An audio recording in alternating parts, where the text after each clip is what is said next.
अस्सलाम वालेकुम friends, welcome in object oriented programming lecture number 5। आज का हमारा जो टॉपिक है वो है इनकैप्सुलेशन।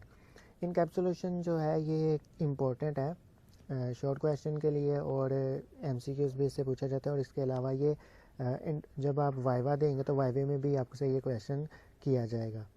इनकैप्सुलेशन बेसिकली इस चीज़ को कहते हैं कि हम ज़्यादा सारे कोड को क्या करते हैं, किसी चीज़ में पैक कर देते हैं या किसी चीज़ में बंद कर देते हैं।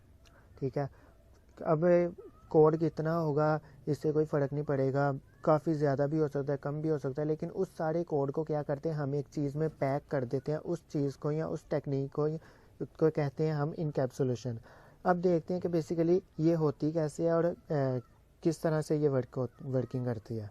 तो आपको याद होगा जब हमने क्लासेस पढ़ा थे, क्लासेस और ऑब्जेक्ट्स पढ़े थे, तो बेसिकली क्लासेस क्या थी, क्लास के यहाँ पे एक क्लास थी, फ़र्ज़ करो ये क्लास है और इसके अंदर नंबर ऑफ़ लाइंस होती थी, काफ़ी ज़्यादा कोड होता था, वेरिएबल्स हो सकते हैं, मतलब डाटा मेंबर्स हो सकते हैं और मेथड्स हो सकते हैं, तो काफ़ी ज़्यादा होते थे। तो जब हम मेन में आते थे और मेन में आके हम क्या करते थे, यहाँ पे एक ऑब्जेक्ट बनाते थे इसी क्लास का।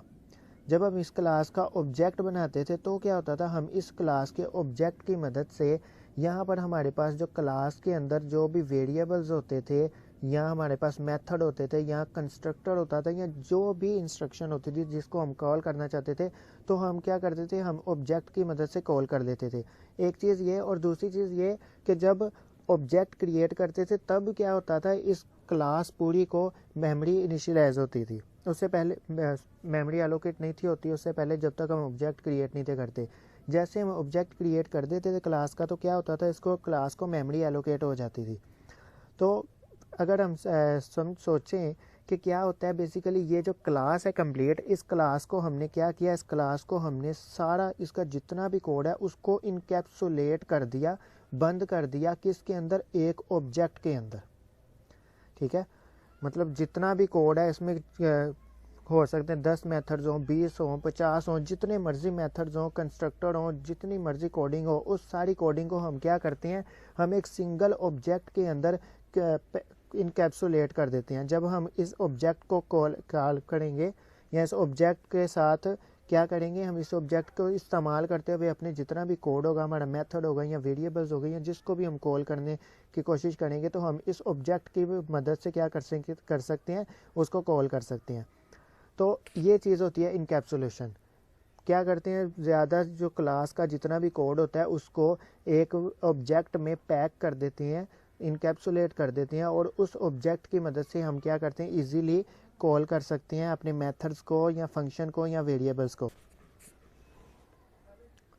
तो हम देख लेते हैं यहाँ पर encapsulation. The meaning is of encapsulation is make sure that sensitive data is hidden from the user, कि यूज़र से जो हमारा सेंसिटिव डाटा होता है वो हाइड कर देते हैं। कैसे हाइड होगा, इसी तरह होगा, जब हमने इनकैप्सुलेट कर दिया तो वो क्या होगा, वो हमारा जितना भी कोड है वो एक ऑब्जेक्ट में पैक हो जाएगा। फॉर एग्जांपल अगर हम रियल वर्ल्ड की बात करें, कोई एग्जांपल लेना चाहे, तो जैसे हम बाज़ार से कैप्सूल लेके आते हैं, मेडिसिन होती है ना, मेडिसिन में कैप्सूल मिलता है। जब आपने कैप्सूल को कभी हो सकता है कि खोला हो, उसको जब खोलो तो जो असल मेडिसिन होती है वो उसके अंदर पाउडर की शक्ल में पड़ी होती है।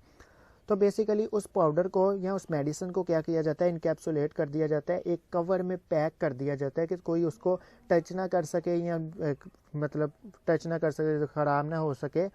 तो इसलिए हम उसको क्या करते हैं, कैप्सूल के अंदर उसको पैक कर देते हैं। सेम यही काम यहाँ पे होता है कि जो हमारा कोड होता है उसको हम क्या करते हैं, एक ऑब्जेक्ट के अंदर पैक कर देते हैं। इसको करने के लिए क्या कहते हैं, to achieve this you must declare variables या एट्रीब्यूट्स या वेरिएबल्स जो होते हैं उनको आपने क्या करना है, प्राइवेट करना है। Can not be accessible from the outside of the class, कि वो जो वेरिएबल्स हों वो क्लास के आउटसाइड से एक्सेसिबल ना हो, तो हमने उनको प्राइवेट रखना है। अगर आप उन वेरिएबल्स को एक्सेस करना चाहें तो आप क्या करेंगे, आप गेटर और सेटर मेथड बनाएंगे। अब ये गेटर और सेटर मेथड्स क्या होते हैं, ये हम इससे नेक्स्ट लेक्चर में इंशाल्लाह ये डिस्कस करेंगे, गेटर एंड सेटर मेथड्स क्या होती है, तो वहाँ पे आपको क्लियर हो जाएगा। तो आप क्या कर सकते हैं, आप उन प्राइवेट वेरिएबल्स को गेटर और सेटर की मदद से क्या कर सकते हैं, एक्सेस कर सकते हैं। तो बेसिकली ऊप का ये रूल भी है कि आप क्या करें, प्राइवेट ही रखें, डाटा मेंबर्स जितने भी होते हैं उनको प्राइवेट रखना चाहिए। अगर आप उनको पब्लिक कर दोगे तो वो फिर ऊप का कोई फ़ायदा नहीं होगा।